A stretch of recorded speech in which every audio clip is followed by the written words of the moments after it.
Namaste to all. Actually, we have been scammed in the name of Vedanta for the past 1000 odd years by the modern saints.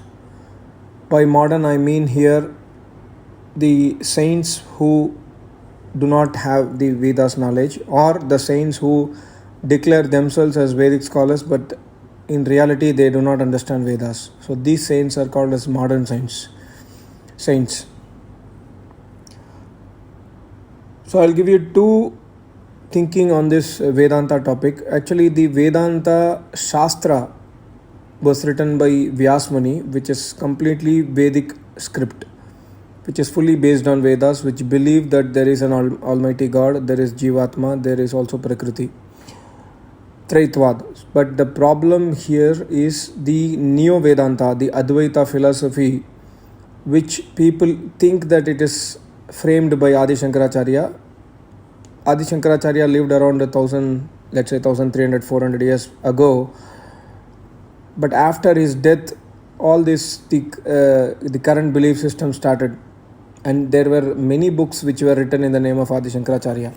And in fact, when we understand the history very well through Maharshi Dayanand Saraswati's eyes, we can understand that Adi Shankaracharya was a great philosopher of Vedas, and he was instrumental in destroying many of the temples that existed in India at that point of time. And that point of time, most of the Indians were either Jains or Buddhists. And after learning the Vedic scriptures, Adi Shankaracharya thought that Vedas has got so much immense knowledge, but we have forgotten Vedas. So he made a genuine attempt to bring back Vedas back to the system, but then unfortunately he was killed. And after his death, people started writing books in the name of Shankaracharya. So Vedanta, let's understand, the Vedanta says that everything is Almighty God. In fact, this world is an illusion, and everything is manifestation of Almighty God. You see any object around you, it is all Almighty God only. And in fact, you are also Almighty God. You are Almighty God, but you do not realize that you are Almighty God because you do not have the knowledge. And once you get the knowledge from the master, you will understand that you will realize yourself as the Atman, and this Atman is nothing but the Paramatma, the Brahman, whatever it is. So this is the concept of Vedanta. Just we have to understand that if God, I will also come back with the Vedic proofs in the later part of the audio, but if God, let's assume that God is, this universe is manifestation of Almighty God. Just imagine that why should Almighty God manifest himself into illusion, and why should he convert himself into another soul and then say that he is under the grip of illusion? This is a really absurd kind of thinking, because people do not understand Vedas. They try to misinterpret the Vedas, and that is the result. We are having this Neo Vedanta or Advaita philosophy. Dvaita means two, Advaita means not two, one. That means actually in Vedas the word Advaita comes. The word Advaita means God is not two, God is only one. But it doesn't mean that there is only God and nothing else exists.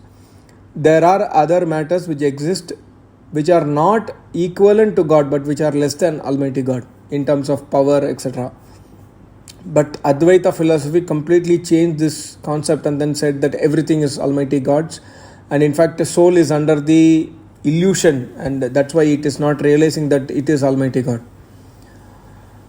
If soul is under illusion, let's assume that soul is part of Almighty God, and then after realizing that soul merges with God, it means that God is also in illusion, because soul is part of Almighty God.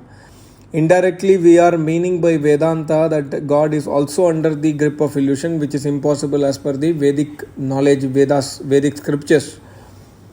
Now let's come back to the Ved mantra, for example, or Isha Upanishad, the first sloka, where God says, or in Yajurveda, God says, Isha Vasyam Idam Sarvam Yatkincha Jagatyam Jagat. God uses the term Isha Jagatyam Jagat. He uses the term 2 times Jagat.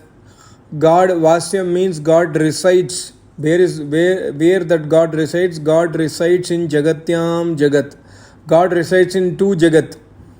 What is the two Jagat? One Jagat is the universe, what we see by the eyes. The other Jagat is what we cannot see by eyes, that is we ourselves, the soul. So God resides in Jagatyam Jagat. That means God is different, Jagat is different, and soul is different.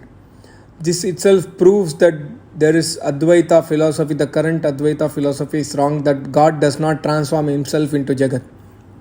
God resides inside Jagat. This means that God is different from the Jagat.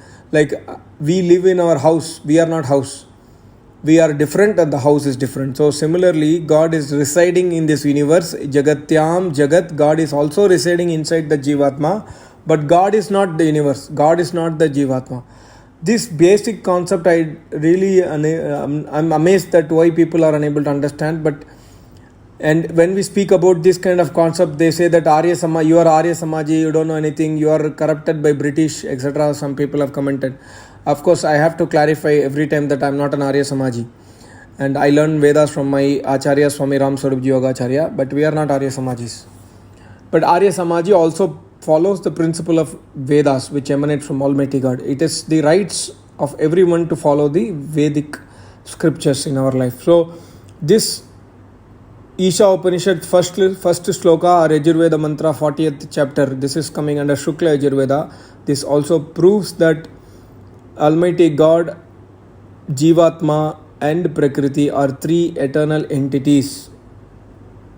And in fact, for the term eternal entities, we can refer to Rigveda 10th Mandal 135 Sukta, mantra number 3, where God mentions the term Abu. Abu means Prakriti. That is, in the Pralayakal, in the final destruction, there existed this Abu, this Prakriti. That means Prakriti is also eternal. So Vedas very clearly prove, and also there is also another famous mantra, Dvasuparna Sayuja Sakaya Samanam Vrikshe Parishasvajate. That means in the vriksha is in the human body there are two birds. In the vriksha means in the tree there are two birds. In the human body there are two souls.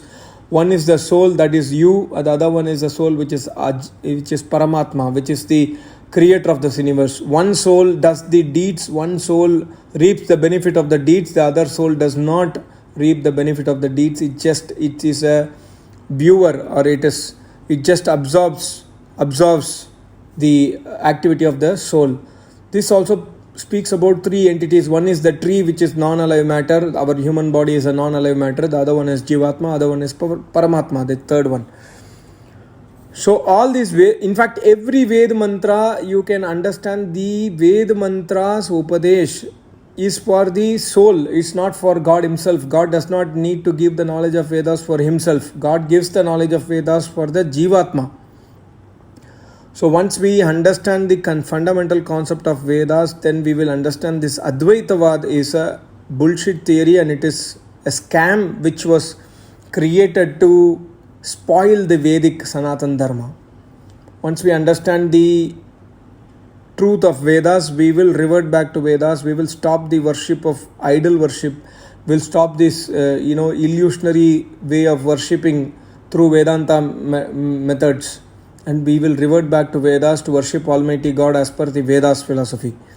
By doing everyday yajna, by doing homa, by doing Ashtanga Yoga Tapasya, etc. I hope you would have understood some logic in this audio. I request you to forward it to other people if possible. Thank you so much. Namaste. Om.